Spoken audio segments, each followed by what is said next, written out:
Good morning प्यारे बच्चों, कैसे हैं आप सब। आशा करती हूँ सभी बहुत अच्छे होंगे। आज हम पढ़ेंगे क्लास 4 हिंदी रीडर पार्ट 2 चूहों की थमा चौकड़ी भाग 4। और इस भाग में आज करेंगे हम इस पाठ का अभ्यास कार्य यानी कि बुक वर्क। और फर्स्ट क्वेश्चन है सही विकल्प चुनो। तो पहला जो प्रश्न है सही विकल्प चुनो, इसमें ऑप्शंस दिए हुए हैं और हमें जो प्रश्न पूछा गया उसके आंसर बताना है।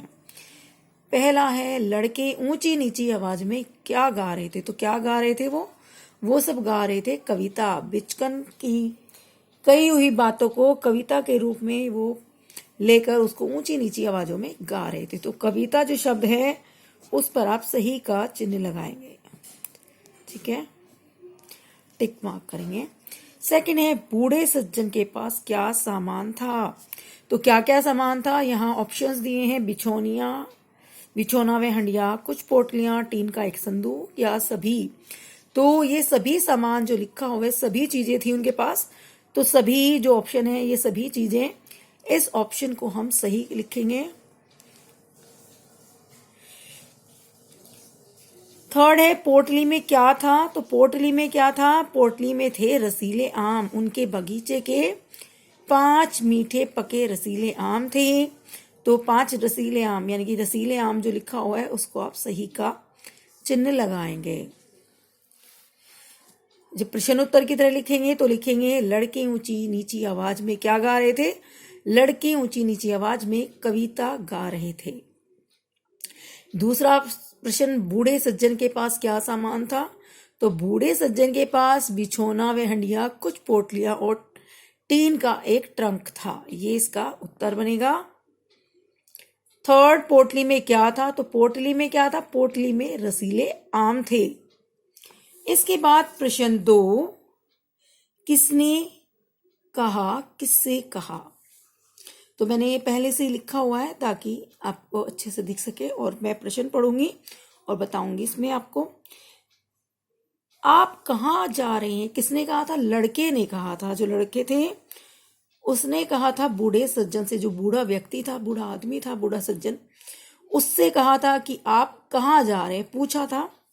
क्योंकि वो भरे हुए उस डब्बे में आ गए थे रेलगाड़ी के जहां वो बच्चे बैठे हुए थे। सेकंड है इस डब्बे में से उतर जाने में ही आपकी भलाई है। ये किसने कहा था, ये बिचकन ने बूढ़े सज्जन व्यक्ति से कहा था कि आप जो है इसमें जगह नहीं है और आप आए जा रहे हैं, यहाँ नहीं बैठना है, आप कहीं और ढूंढ लीजिए, तब ये कहा था। तीसरा इस बार किसी दूसरे डब्बे में चढ़ जाऊंगा। तो ये कब कहा था, ये बाद में कहा था। बूढ़े सज्जन ने कहा था लड़कों से जब वो एक स्टेशन पर उतरे और उनका जो सामान था वो सब खा लिया था, खाने का सामान बच्चों ने, तब उन्होंने कहा कि मैं उतर जाऊंगा, आप चिंता ना करें।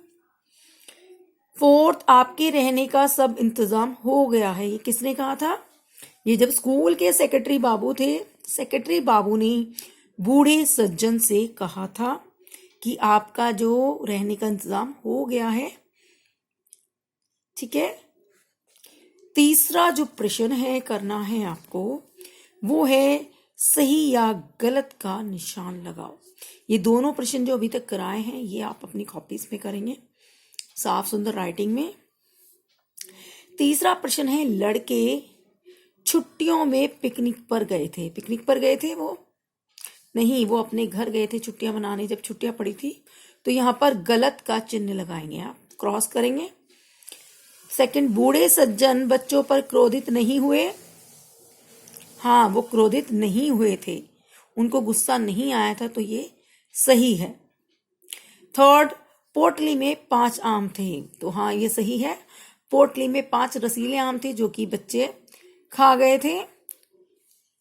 उसके बाद बूढ़े सज्जन संस्कृत पढ़ाते थे। हाँ जी, वो संस्कृत पढ़ाते थे, वो एक टुल्लू पंडित थे जो संस्कृत का ज्ञान था उनको, वो संस्कृत पढ़ाते थे। स्कूल में वो इसीलिए जा रहे थे, लेकिन उन्होंने बच्चों को नहीं बताया था कि वो स्कूल में टीचर के रूप में पढ़ाने जा रहे हैं।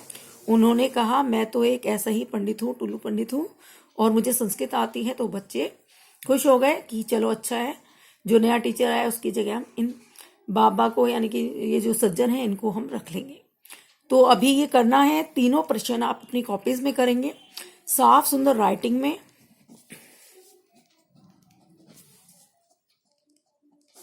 ये होमवर्क है आपका,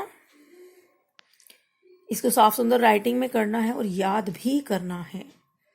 अभी के लिए इतना ही, बाय बच्चों।